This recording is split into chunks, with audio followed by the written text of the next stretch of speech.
Friends, मी रोहिणी आणि आपण book start केलं आहे 30 days change your habit change your life. त्यामधलं चॅप्टर नंबर 2 आहे स्वयंशिस्त आणि वचनबद्धता. आपलं व्यक्तिमत्व आपल्याला जागृत करतं, आपली वचनबद्धता आपल्याला कामाला लावते आणि आपली शिस्तबद्धता ते काम पूर्ण करून घेते. तुम्ही फार भव्य दिव्य गोष्टी करू शकत नसाल तर लहान लहान गोष्टीच सर्वोत्तम पद्धतीने करा, असं नेपोलियन हिल म्हणतात.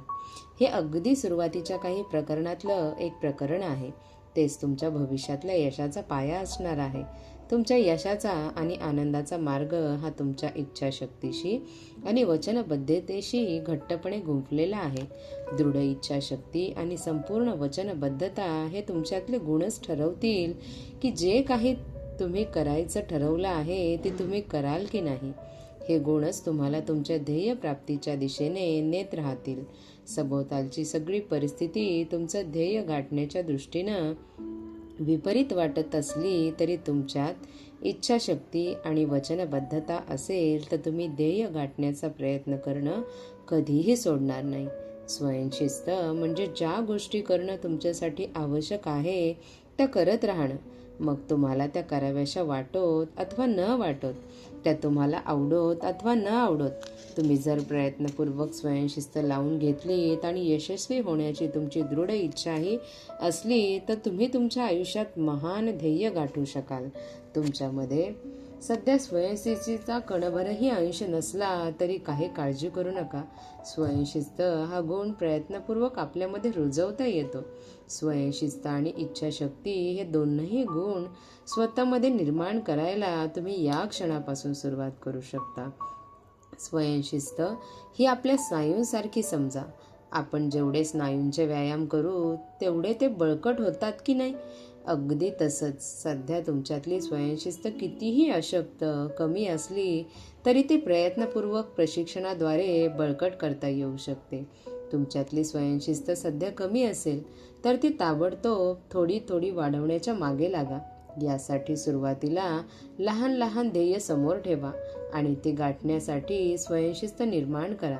यात किती यश मिळतं याची नोंद करा आणि मनात हे नेहमी समजून घ्या की तुम्ही स्वतः घालाल त्याच मर्यादा तुम्हाला पडतील. त्या तुम्ही जेवढ्या उत्तुंग ठरवाल तेवढी तुमची क्षमताही उत्तुंग होईल.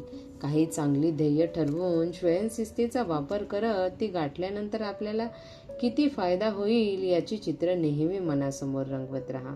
लक्षात ठेवा, या पुस्तकातील उपयुक्त माहितीद्वारे स्वतःचा उत्कर्ष साधण्याची तुमची इच्छा आणि स्वयंशिस्त तुमच्यात असेल तरच या पुस्तकातून तुम्हाला फायदा होईल. तुम्ही दिलेल्या शब्दांची किंमत किती आहे, तुम्ही तो पाळलात का, तरच त्याची किंमत. त्यामुळे स्वतः दिलेली वचनं गांभीर्याने घ्या. दिलेला शब्द न पाळण्याचे परिणाम भयंकर असतात. शब्द न पाळण्याची कारणं देऊन सारवासारवी करण्यात तुमची शक्ती खर्च होते. तुमच्या विश्वासार्हतेवरती प्रश्नचिन्ह लागतात.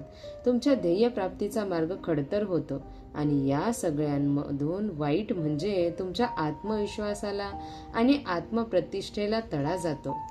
हे सगळं तुम्ही टाळू शकता.